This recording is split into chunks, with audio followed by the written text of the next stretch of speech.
getting that base right and the printing 301 on top is like, to me, the pinnacle of water-based printing. It's what we should be doing. A lot of the stretch series inks are great for wash fastness and stretchability, but it's simulating a plastisol because of all those solids and sitting on top of the garment. So you'll see a lot of the demo prints back there, and you can tell they have hand. It's the high solids. So we also have another series of ink, which I don't think that's on the slide, called Easy Print. And you'll see Easy Print out there. All Easy Print is a 301 and a stretch mixed 50-50. That's why we call it a hybrid. It's a hybrid. Or medium solid fill. But Yeah. hybrid sells more. So it's a much more opaque version of 301. It's still going to have a lot of the soft hand feel, but it has a lot more opacity.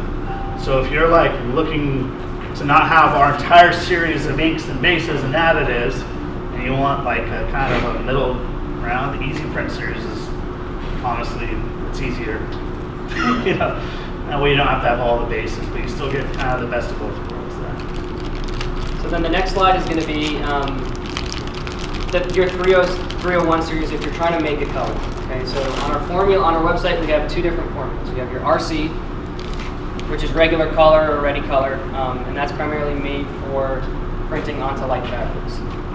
You're going to also have your OW. So the reason you have that is because water-based inks are a lot more transparent than plastisol inks. So you're actually going to need two formulas if you want to print on a light and a dark colored garment. The other way you can get around that is by mixing to an OW and just putting a base on everything. Again, that may seem counterintuitive for a lot of people, but you're printing water-based, so your hand is not going to feel like plastisol.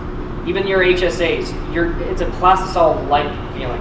It's still not as heavy as plastisol. Like I said, you're going to have your RC color. That's what we would use for direct to fabric or your discharge.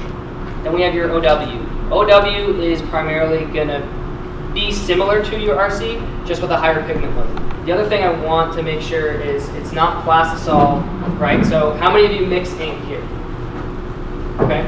When you mix an ink, what do? If you're trying to get a color? You scoop it out of the bucket, you check the Pantone, okay? If you're using your OW series, it's gonna look totally off.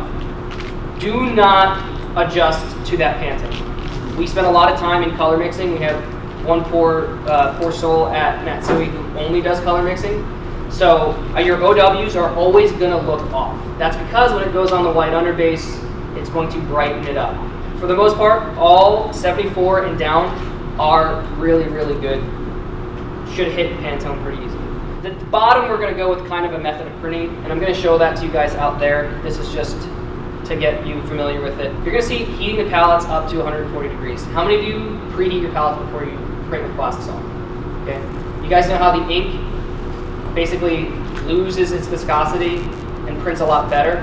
So for example, in the winter, when you come in, and if your shop isn't climate controlled, which 90% of shops aren't, and I don't know, whatever white you're using is not hot. And again, a lot of you are gonna say, well, isn't it gonna dry out? Not unless it has air across it. So again, these are really heat stable inks. They're just not airflow stable. Same thing with pretty much all water-based inks.